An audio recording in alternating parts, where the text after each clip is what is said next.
Welcome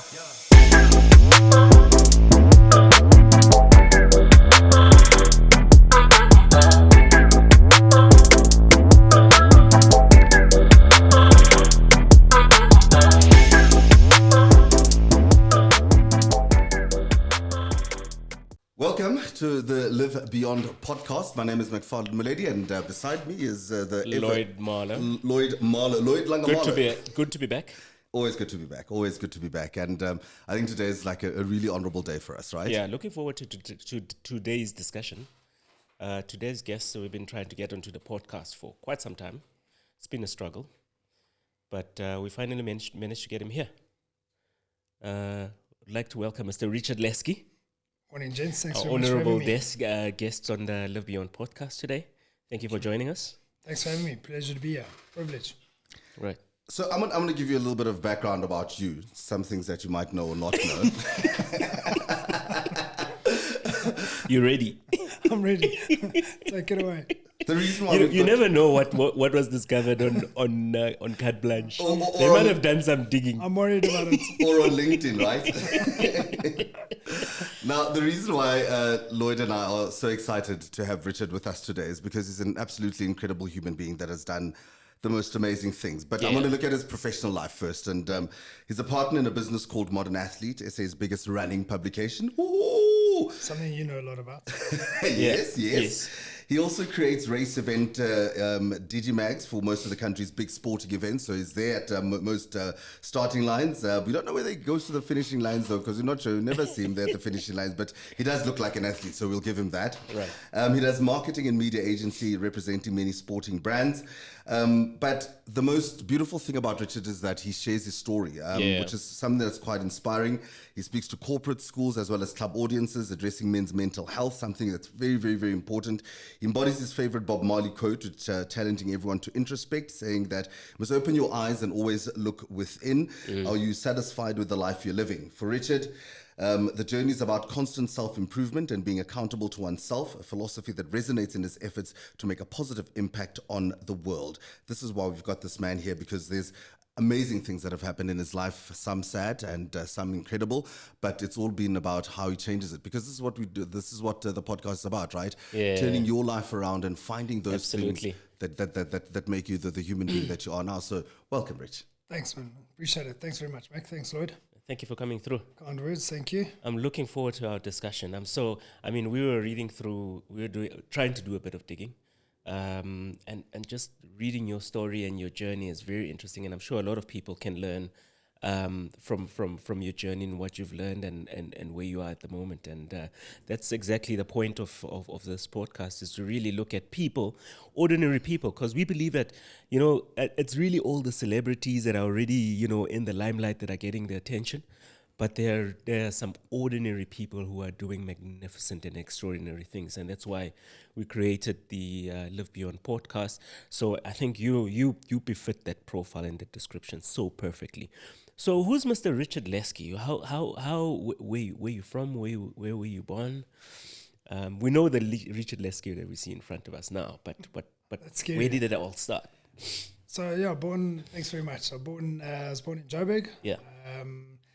And I went to school in Rivonia Primary first. Really? Wow. Lived in a place called Henny on Klip, Daleside. How long ago was that? I was born in 72, so right. 50 odd years ago. Yeah, Not great at maths, so but at least you seem to know your age, right? No. I feel my age. I don't know if I know it.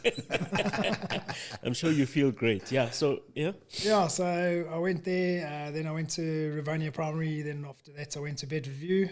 Then from Bedford View, I went to Jeppe. Yeah. Had a couple of indiscretions at Jeppe, so didn't quite finish there. Yeah. Were you thrown out? No. My type of guy. Story of my life. McFarlane has his own stories. Story of my life, buddy. We'll get into it. No, don't throw stones. And then went to landed up at St. Benedict's. Right. And that's pretty much where it was. Then I went on to army. I was in the army at Holland at different places, stationed at different places. And then went to hotel school. That's how I landed up at hotel school. After started working in restaurants and that type of stuff, and with the Lingo Longa group. I was with them for many years. Were you a chef? No, I wasn't a chef. I was front of house, so management. Yeah. Right, But I do love food, love cooking. The question I'm is, comfortable can you cook? Yeah, I can cook. I know some people who think they can cook. I know some people who like to eat. So Rich, you speak as if your sort of like your youth was quite eventful, right? You know, I see you skirting around there. They're like, you shouldn't come back next year. They never expelled you. They just said, don't come back next year. My parents have read those letters out to me many a time, right? So growing up, they don't have to spell it out. Yeah, they don't. So would you say you had a sort of a tumultuous sort of upbringing? And where did that stem from? Because family is very, very important in that.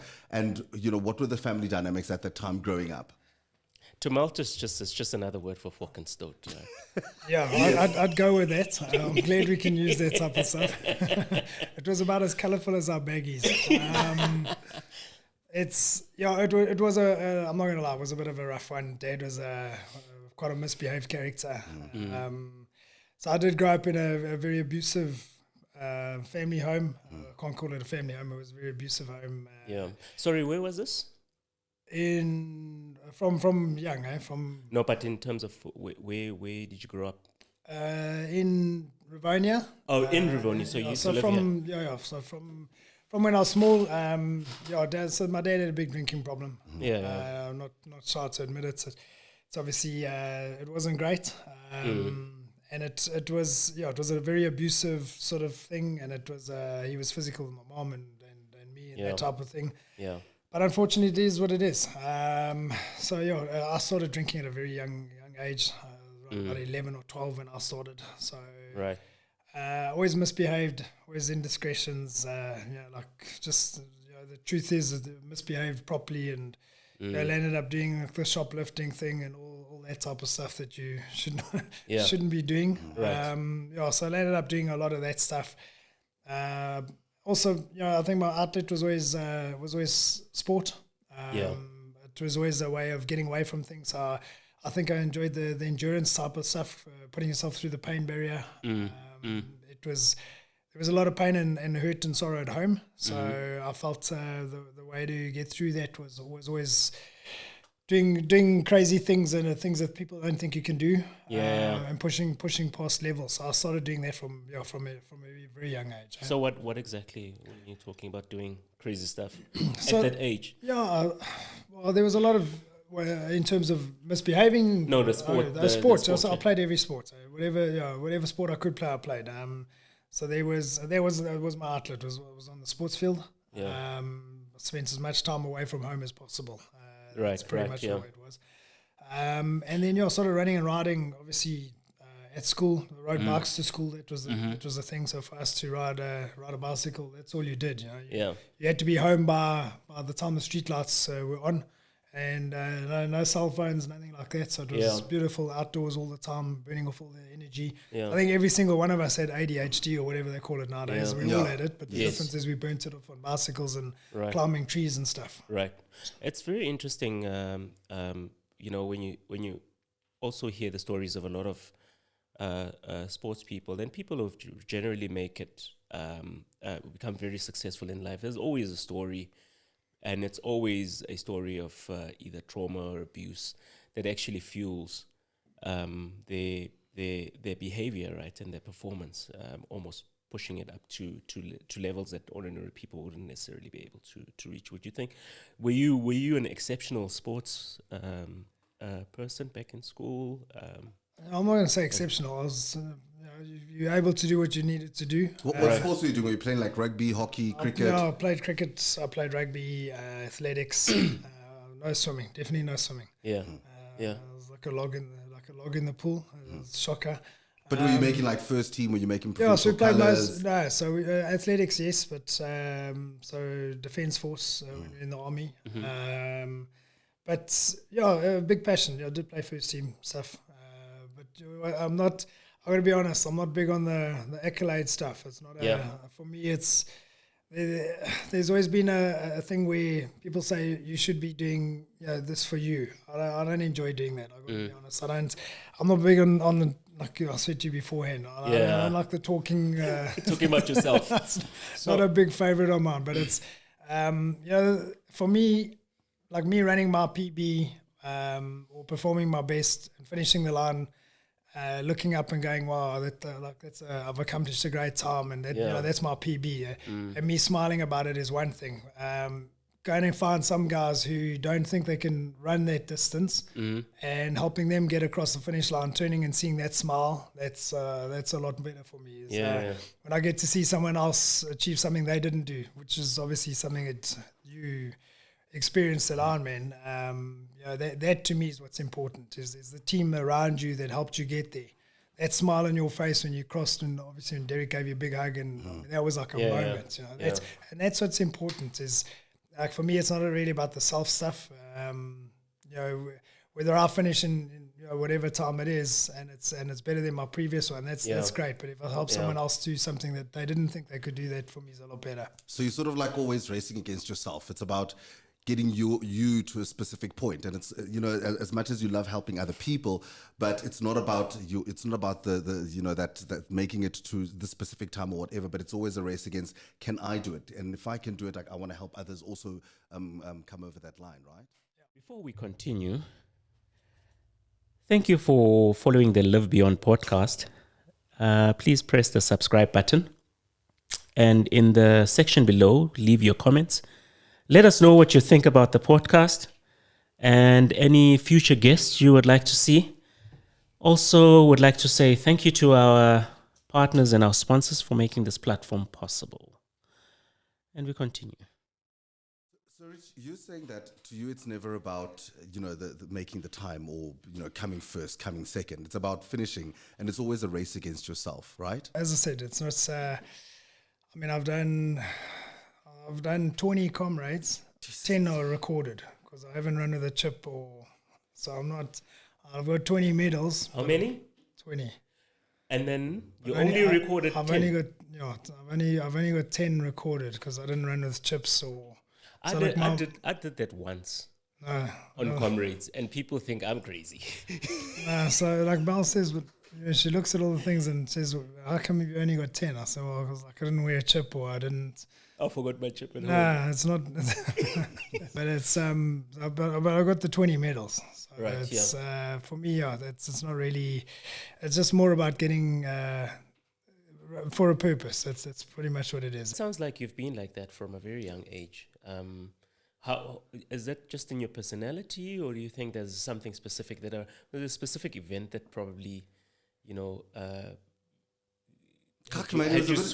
a bit of a doers when he was growing up. I think but that's also that's also half a doers for one's useful. There's nothing you can do with the half doers. So how many do you have siblings? I've got a younger sister, 3 years younger. 3 years younger. 3 years so younger. It's just the two of you. Yeah. Okay. A lot of this, right? And you say that obviously you grew up in a sort of abusive relationship with your father. Did you ever fix your relationship with your dad? Did it ever get to a point where you're like, old man, let's sit down, let's have a beer, let's have a whiskey, and let's talk about this? Why were you like this when you're growing up? Why did you do this to mom? Why did you do this to me? Or you never ever had that opportunity to fix that? No, so it's I've got a better relationship with him. I pretty much don't talk to my mom. Which is it's not a great thing, but I think the issue is that knowing what he was like and what he would do, and I was very naughty, 100%. I grew up very naughty, and I was always in trouble, so always doing the wrong things. Like I said to you earlier, the stealing and that type of stuff. There was times where we honestly didn't have anything. I would steal chow, just to. So I'd steal, I'd go to mates' houses, I'd steal zoo biscuits because there was never that sort of stuff at home. So, and then I would shoplift. I had a newspaper route. I think you'll enjoy this. I had a newspaper route in the morning and the afternoon. It was still in the old days when you used to put out the milk deliveries, and you had the battery operated milk delivery truck from the Bliss Dairy. So I'd do my newspaper route. And I would steal those tokens. and then I go do my newspaper routes, and in the afternoon the bus would drop me back from Jeppe outside Jewel Street, and I would go to the Bliss Dairy, and I'd take all the tokens, and then I would buy the milk and the guava juice and the orange juice. And then it was still the time of the old passbook days. So, the black dudes weren't allowed to go into certain places. So I would take that and I would sell it, and then I would buy weed from them and I'd sell it to my mates at school. Right. You had a little operation going there. So that was the thing. Cosa Nostra. That's pretty much what I used to do. So I think I started to fend for myself from early on. And then, that's where the sort of entrepreneurship started. And to go back to what you asked about the dad, we got a much better relationship now. We've never spoken about it, at all. But as I say, it's like my mom's side, I pretty much don't speak to. Like I wish her happy birthday and that type of stuff. So it's not great, but it's something which I've tried to work on with my kids. So to try and mend that and make sure that I don't have the same mistake. Can't say that I didn't, because as I said, I did have a big drinking problem. So my next question was going to be, you've given us a pretty good idea of what you were like when you were young. How did that influence you as a man, and with the man that you became, in terms of your personality and your behavior? So I don't think I learned very well. Very slow learner. I didn't learn very well at all. So I was married, I got engaged, married, then we had a little kid, but I drank right the way through. There's not a single photograph of me that I haven't messed up an occasion. So drunk at the engagement, drunk at the wedding, baby shower, passed out in those baby donuts. There's not a single solitary photo anywhere. First birthday, I had to go and buy an ice cream cake. That was my mission, was to get the ice cream cake, and it was Winnie the Pooh. And then I stopped off, we had a pub restaurant and then ended up drinking with the Oaks with an ice cream cake in the car that I was supposed to have taken home. So by the time I got home, Winnie the Pooh looked like the Oros man. Wow, yeah. You just looked like the Pooh. Yeah, and I was in the Pooh. That was the thing. I grew up like that in my marriage. We had 3 kids with my wife, but I drank right the way through. Got involved in narcotics as well. It wasn't great. I was in the restaurant. We had a big restaurant business, and it was very easy to blame work circumstances. Yeah. So got involved with the wrong crowds. Also you've got a lot of disposable cash, so suddenly there's a lot of friends around who want to be your Chinas. Didn't live a great life, wasn't a great husband, wasn't a great father by any stretch. Then we were going to get divorced, so I'd moved out for 6 months, and we were going to get divorced, and then I got the visitation rights saying that I could see my daughter once a week for an hour supervised. Yeah. And I was like, who does she think she is? And my lawyers turned around and said to me, and he did all of our liquor licenses and that sort of stuff at the time, and he said, look, if I was the mother, I wouldn't even let you see your daughter. So, and even then I didn't listen, still carried on misbehaving. We tried to give it another go, which we did. I had to make a promise that I go to AA. So for 7 years I went to AA, but every time I went I was drunk. It was just like ticking a box. Yeah. And unfortunately I didn't listen, and I carried on doing what I did. Yeah. There was times when I got home at like 2:00, had a shower, and then went and ran Comrades. So I drank on Comrades, I drank beers, drank tequilas. That was my life. It was just. So here's the fuck up with that, right? Because you're still able to do these things, and I think it goes to having that sort of hard upbringing, right? That regardless of whether you're drunk, stoned, or whatever, you can still prove a point that, fuck it, I can do this. I can do this drunk, I can do this high, I can take a line of coke, wake up in the morning and go broadcast a show. And then you realize that, fuck, you can't carry on like this. Yeah. You can't. Yeah. When did that point come where you realize that it's either I'm going to stop this, I'm going to die, or I'm going to lose the people that I love? There must have been a turning point at some point, because this can spiral on for years and years. It's either you end up in the grave or in jail. Right, yeah. Yeah, and I think that's the whole thing is that I didn't learn. I honestly didn't learn. Mrs. was diagnosed. She was diagnosed with cancer in August 2000 and 9, passed away October 2010. And then it was just me and the 3 girls. So the girls were 8, 6, and 2 at the time. And I didn't learn. I thought I was a great father, so I would make lunches, school lunches, make dinners, put them into bed and then go out and get home 4 or 5 in the morning. So I didn't learn, to be honest. Not at all. It was really, I was a terrible father. Shocking. So they grew up with a drunk dad, which is exactly what I didn't want to happen. So to be honest, up until then, I hadn't learned.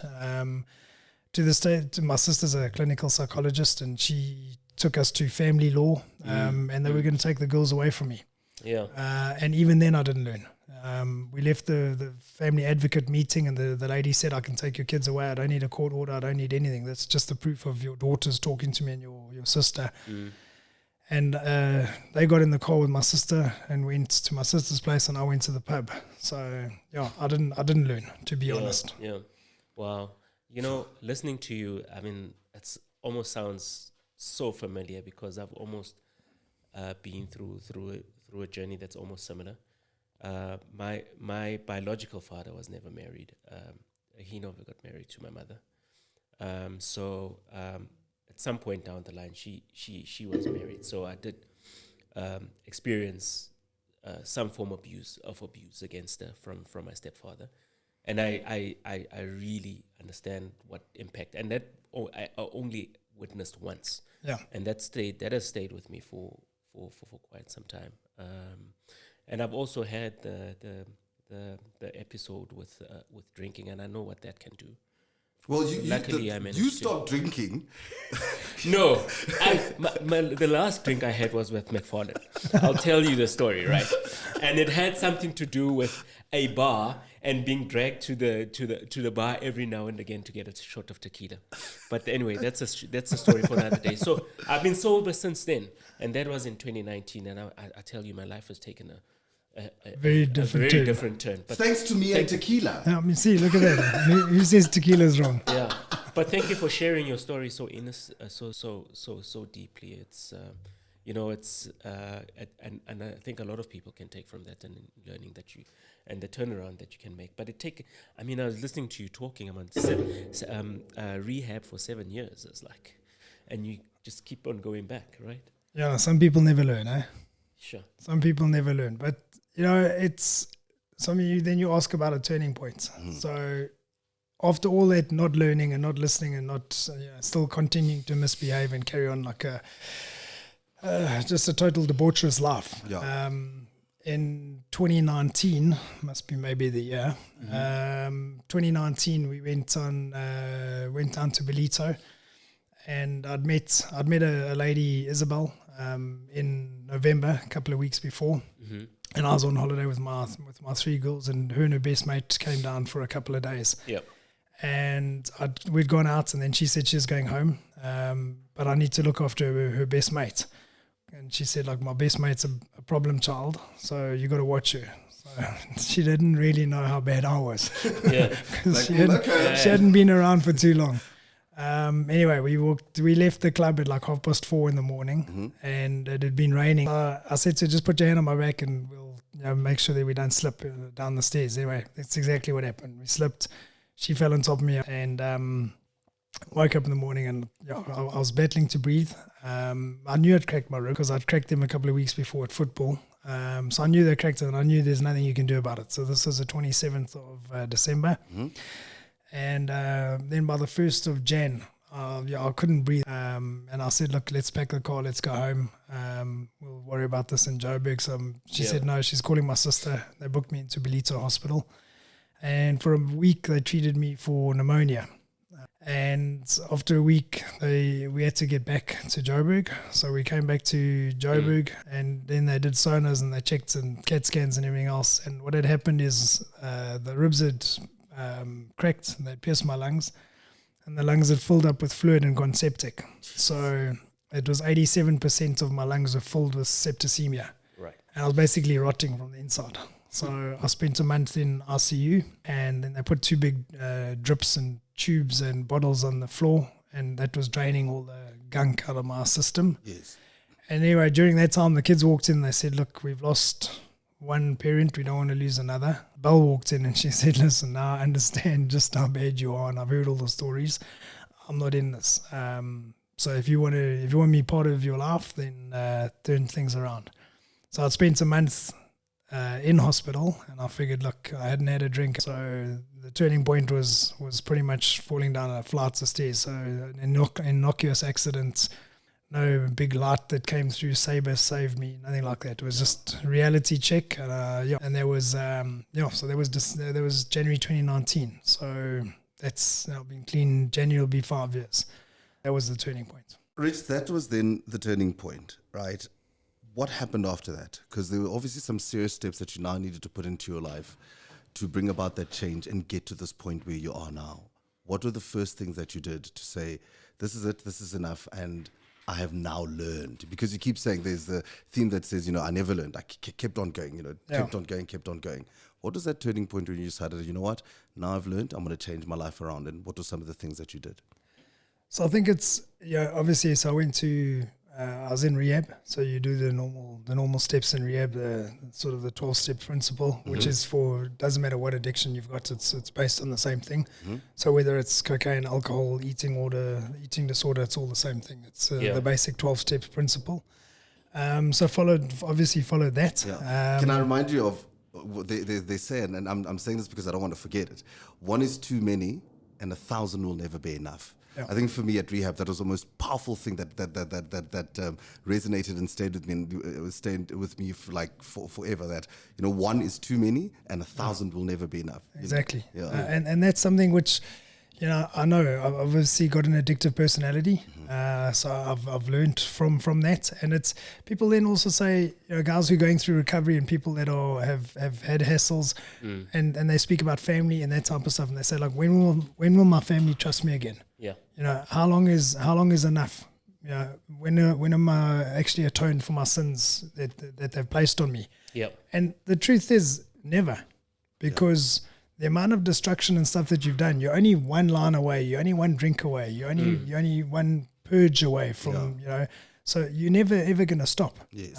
You've got to live that life every day. I'll be 100% honest. If it was up to me, we'd be having beers now while we're having this chat. Yes. I miss it every day. It's not that I don't miss it. I loved throwing name away. I loved being, the life of the party and that type of thing. Now I'm the last to get there and the first to leave, because I don't want to hang around. When your mates are all getting hammered and speaking a different language to what you are, it's not so much fun. It's always tricky. So it's. For me, it was a case of trying to just put some changes in place, and I know I miss it, but I know I can't do it. So it's not a problem for me. We've had restaurants, so I pour beers for the guys, pour drinks, take tequilas to the guys, no issues. I would love to be a part of it, but so I'll have a little shooter and I'll put some water in it, and I'll have a shooter with the guys, and I'll have my water and they'll have their tequilas. Yeah. So it's still part of something, but not knowing full well that I can't go there. Yes. So I do miss it, but I know I can't go there. So that's one of the things. The other thing is started, I would say maybe mentoring a little bit. So definitely not counseling, because I'm not a counselor, but I have a number of people where we have a daily check-in. So people all around the world, there's people in the States, people in Germany, in Australia, and they do a daily check-in. So it's just a word that they choose, and we manifest that word for the day. So they've got to send me a word every single morning, whatever time zone it is, and then we talk over WhatsApp, and then we have Zoom calls, discuss what's going on in their lives, how we can fix things, how we can work on stuff that they're battling with. So that's just a sideline thing which helps me deal with my own stuff and makes me realize I've obviously gone through stuff in order to try and help other people. So that is a big part of it. Do you also not find that when you start, for example, at rehab, or when you start talking to other people, you realize, what, I'm actually just a naughty little shit. People have real problems, because I remember when I was at rehab, I'd sit there with guys that were like, I used to, and the guys will tell you I used to make like R1 million a month, or, and by the second week of that, I'm left with like 200,000 rand. I've been partying, I've been going out, I've been, booking hotels for people and things like that, and, lost family, lost everything, and you sit there and you think to yourself that, yes, I've got a problem, and yes, but I don't want to get there. I don't want to get there. I don't want to get to that point where I've lost my family. Because at least I'm thinking, even in your case, you had your kids, you had people that still cared about you, people that wanted to see you be okay. You sit there in rehab and you're surrounded by people that the world has written off. Their family doesn't want to see them. Their kids don't want to see them. Their wives don't want to see them. Nobody wants anything to do with them. And they're like, a danger even to themselves. I think it's 100% right. You have those visitor days where your family and friends can come see you. And often those guys didn't have anyone there. So they had been written off. And that is a reality check, and you don't want that. The fact that their mom had passed away already, and they said to me that I want to lose another parent. That was a big wake up call for me. Yeah. And not only that, I think I spent a lot of time doing the wrong things and being a very bad example to the kids. Womanizing was like one of my favorite things. So you also realize that you shouldn't be doing that. You're a really bad example to them. Yeah. And having Belle in my life has made a massive difference, because she's the type of person who, she honestly cares, and she wants to be there. She's not there for your money. She's not there for anything else. She's there because she wants to be there. Right. And I think that obviously makes a massive difference. You've got to, it's as cliched as it is, but you've got to love yourself long before you love someone else. And I think there's been a lot of anxiety, a lot of animosity within myself about, and you can ask questions as many as you want. Yeah. But at the end of the day, it doesn't make any difference. Yes. You still got to get up and show up and be there. And I think there's been a lot of self-reflection and looking at things and trying to turn things around and be the person that not that the world wants you to be, but be the person that you want to be, and be the person that you can be accountable, looking back in the mirror. And that's the thing, is answering to yourself. Yeah. And for so many decades, I didn't answer to myself. So the difference is now I hold myself responsible for it. And I think that makes a massive change for me in my mindset. Yeah. So how do you now? Obviously, when you're drinking and you're involved, that's a lot of time expended towards those activity. And when you stop all of that, I almost felt like there was a void, and I've had extra time in my life, right? So how do you fill that time, and what are you doing currently, except apart from the counseling and the mentoring stuff that you're doing? So obviously we do a fair amount of, a lot of the work is, our business is weekends and events based. Right. So I do spend a lot of time, at work in events, races and that type of thing. Family time's become big, so family's very, very big with us. We're very lucky to have an extended family that everybody, a blended family that everyone gets on well with. Right. We've obviously got the cows, so we spend a lot of time with the cows and trying to do that type of stuff is help the little kids finding the shitty disease. Yeah. So that does take. So you've got to explain what the cows are, because somebody's probably sitting there thinking, oh wow, he's also a farmer. So what are the cows? Listen, with 5 daughters, time with the cows. 5 daughters, Labola's gonna come in. Don't worry. Yeah. And Nkomos are important. Yeah. So obviously the cows is. So I've always done races for charity, different charities. So I've done for the SPCA. I've done Comrades in a Cow Suit for SPCA. We did it. So many different things. Starfish. I started riding an ice cream bicycle at 947. Once in a dog suit for SPCA, and then once. So explain the ice cream bicycle. So ice cream bike is an old school Ola 3-wheel ice cream bike, single speed, weighs 70 kilos. Yeah. On old back brakes. Can't stop it. Yeah. So you haven't done 94.7. You have no clue. I've done a 94.7. Not recently. Oh, you did. I think I've done 1 or 2.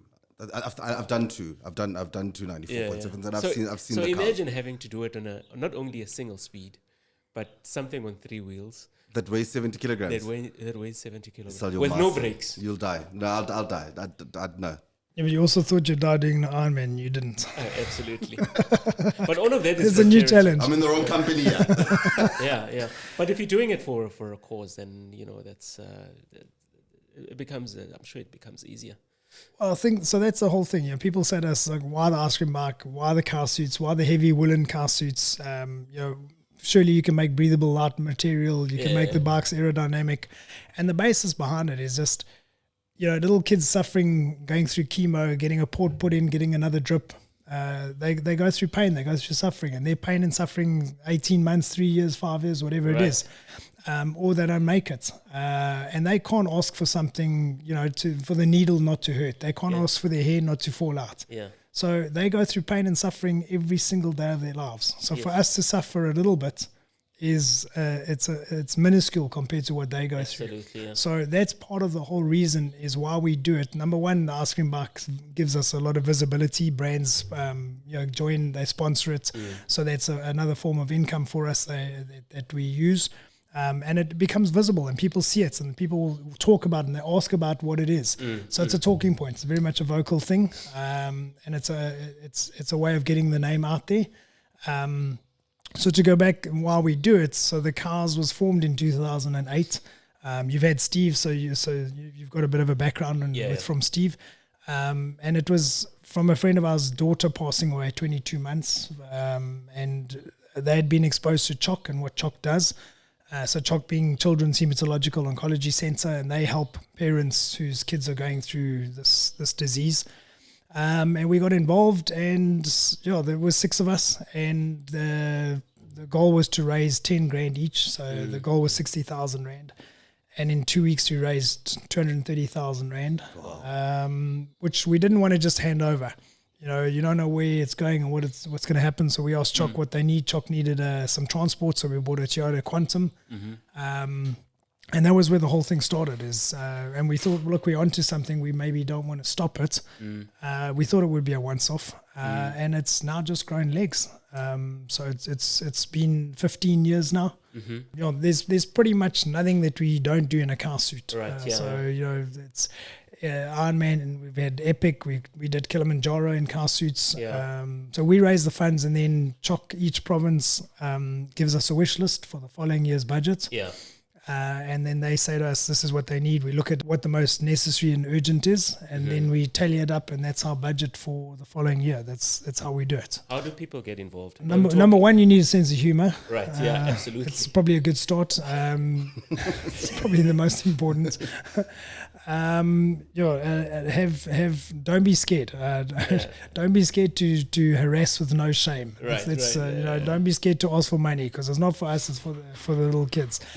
So you get involved, go to www.thecars.coza, and then or email daisy@thecars.coza. Okay. That's how you get involved. And we honestly take part in any sporting event that's possible, and raise awareness. So you raise funds for it in a personal capacity, and goes into a given gain account, and then we dispense those funds. Right. Did this resonate with you because of the death of your ex-wife? No, not at all. We started it before she was even diagnosed. Okay. We started the Cars November 2008. She was diagnosed August 2009. So for me, this came about, and it was a case of, I don't know if Steve ever told you how the Cars actually came about. No. I can't. Oh, we can't remember. Because all that happened is so it was the drinking. He was talking past us. It was the drinking days, and we had way too much to drink, and we decided we wanted to be roosters. Okay, now think about this. There's a whole lot of guys. Now the real story comes out. They want to be cocks. We were thinking we're going to put on social media a whole lot of big cocks, and we hadn't quite thought the children's cancer big cock thing through. Right. So thankfully, the only thing you could find 6 of was car suits. So that's how we became cars. Oh, nice. So if, and that's honestly how it happened. Steve was like, so had you found 6 rooster suits, you'd have been 6 cocks. 100%, which I don't think would have gone down as well. Thank you. Somebody was listening.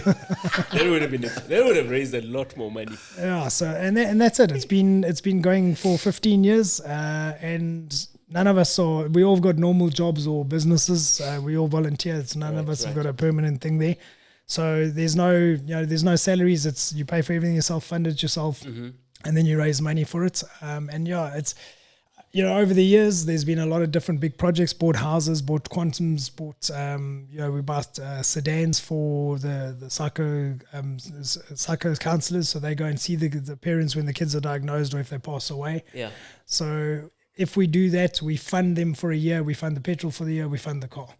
So that's like one of the things that we do. We obviously buy the houses where the parents are housed when the kids are having the treatment. And we feed and clothe the parents during the time that they're there, transport them to and from while their kids are having treatment. So that's a massive part of channeling any sort of negativity that I have into the cows and its endeavors that we do. That's awesome. How does sport play a role in all of this, right? Because I think endurance sport, in particular. Sport. Staying clean is one thing, right? But because you've got an addictive personality, you've got to take that energy and then shift it somewhere else. Yeah. Did you then take that same energy that you're putting down those beers, taking those lines, popping those pills, to now running on the road, getting onto that bike? And as you said, it came from a place of pain as a result of the sort of upbringing that you had, and you just wanted to go further and further and further. How did you sort of like marry the two then? So I think that's exactly what you do is in times of sorrow, you would drink or do drugs or do whatever. Now you're going to have those same times of sorrow on endurance events. Yeah. But you're able to think with a clearer mind. So it does make it a lot easier to channel. Endurance stuff is you find yourselves in crazy places. There's times where, you've got to dig deep. You've gone through it. I don't have to tell you, you've been through it enough to understand there's places where you just don't think you can go anymore, but you are so much more capable. You watch guys that are doing, as an example, doing comrades, and you see the bailing bus, and you see the guys sitting in the bailing bus, and 5 minutes after they've been in there, they're not feeling the niggles that they actually thought they had. The look of disappointment with that big black X across the race number is something which I don't want to be a part of that. Yeah. I don't. So I will always. There's no ways. There's no going back. It's if you start something, you finish it, and it's not. I'm very stubborn. And you make sure that your commitment, that little kid doesn't understand what's going on, and that little kid doesn't understand why I'm having these drugs and why I'm feeling nauseous, why I'm vomiting. Or why I can't run with my friends or play with my friends. 100%. Can't even go outside. Yeah. Those are moments where you look back at it, and I think about my missus and the suffering she went through, and it pales in comparison. So you got to suck it up. We have a thing called suck it up, princess, and that's what it is. It's suck it up, get over it, get through it. Get it and get the job done. Right, that's amazing, man. So, is there anything that you, if you were to look back to you growing up and your experiences, that you could say, this has been my biggest regret, and if I had an opportunity to change it, I would, and how would you? So honestly, nothing. I won't. I don't believe in having regrets. I think there's what is important is to take out something from it and how to change it. Right. Because if we didn't have those regrets, we wouldn't be in the position that we're in now. So if circumstances hadn't happened, I wouldn't be sitting here talking to you guys. Right. Yeah. Absolutely. You wouldn't have. The whole Promise to Andre wouldn't have happened if you hadn't have been in the circumstances that you'd been. It isn't about that. There's no. You shouldn't have regrets because it's got you to a certain spot right now. And my personal thing is I don't have regrets. It's I'm not proud of moments 100%. There's a lot of things I'm not proud of, but I don't have regrets. I would have liked to maybe have done some things differently, but for me, how to grow and how to change things is how to deal with what you have done and the how to correct the incorrects. Right. 20 comrades. How many Ironman races have you done? And what are some of the other endurance stuff that you've done? And, where do you find the time, the space? Because that's what everybody complains about, right? We never have time. We never have time. But there actually is time if you just, if you put some effort into it, right? Yeah, so I don't want you to follow. The truth is I don't do the training. I honestly don't. Don't say that. No, so that's why I said it's the wrong thing to say to Lloyd. I said to Mac. But Richard is not training. And that's the truth is that, I'd always done it with no training. So my last comrades was 101 Ks training, including my qualifier. So that's crazy. I'm not really the amount of pain that you go through doing that, though, is unbelievable. And I think which is now changing. It's and I'm also I've started doing different stuff. I've ridden and run for so long. So I found I got into the gym and I'm enjoying the gym stuff because there's different stuff. I've never done it. Yeah. And you're learning new things about your body and nutrition and that type of thing. Right, yeah. It's like the complete opposite of other people. I'm trying to put on weight. So, I'm trying to eat and put on this weight, but it's a whole new thing for me. So it's a whole new training thing. Having said that, Belle started running, trying to help her to train. And so she's just on her first 21. In the past, there was never the training. I was always hammered. So now it's very different for me to do it, and I'm learning. So it's not something that I've done before, and it's a process, and it's trying to understand as we go along. But I love it. It's great for the brain for the mind. I don't have a brain. It's great for the mind to understand and to push yourself through these different boundaries and these different limits. How's the relationship with the kids? Because obviously, as you said, they basically saved your life, right? How's the relationship with your kids? How have you developed it? And are you at a place now where you think, they might just be a little bit proud of you? So just a little. Just a little. Yeah, I'm very lucky. We have such an incredible relationship. Honestly, we have an incredibly magic, open relationship. They've had to forgive me a lot. And like as I alluded to earlier, is that you never know when your next problem is going to happen, and you're only one drink away, one pull, one line, whatever you want to call it. And so I don't ever doubt the fact that I'm on a slippery slope and I need to watch out what I'm doing. But for us, we honestly, I hope if they had to sit around you and you ask them the same question, that they would say that they're proud of where Dad's come from and where he is now. Very blessed, because as I say, we've got this 5 kids in the house now with Belle, with this extended blessed family, blended family. And they tell me everything. They honestly tell, like, the discussions we have would make people blush. It's there's nothing that's taboo. They tell us absolutely everything, everything. So we have an incredible relationship, and it's very open and honest. And we're lucky to have it. That's beautiful. That's awesome. Sorry, I put my phone. And then Modern Athlete, how did that come about? As a magazine that's been running for some time, right? Yeah, so I wasn't involved in the beginning. It's been around for a long time. I've been involved since 2013. Yeah. But it has been involved for a hell of a long time. We took over the entire ownership. Okay. In 2018, 2019, we took it over. Went from print from print and digital to digital.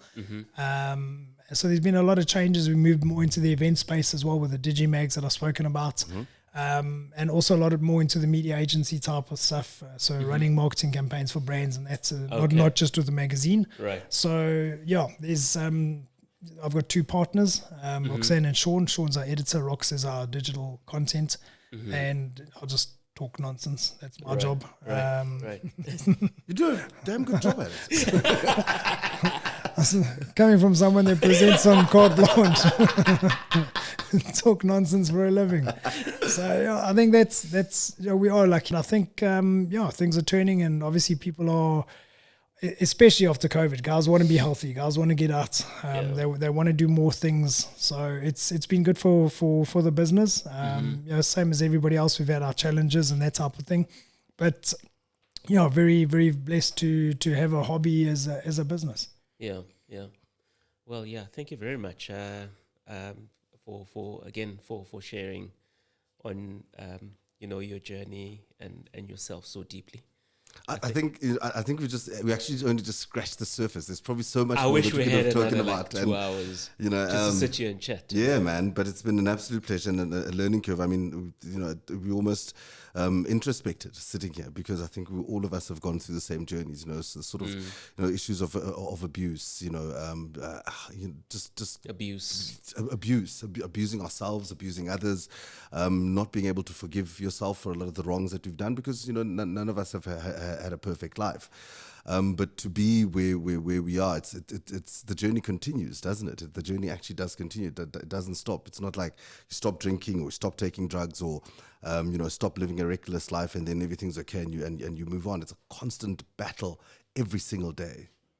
Yeah, it is. I think, and that's the important thing, is to remember that each day you wake up, you're blessed to start again.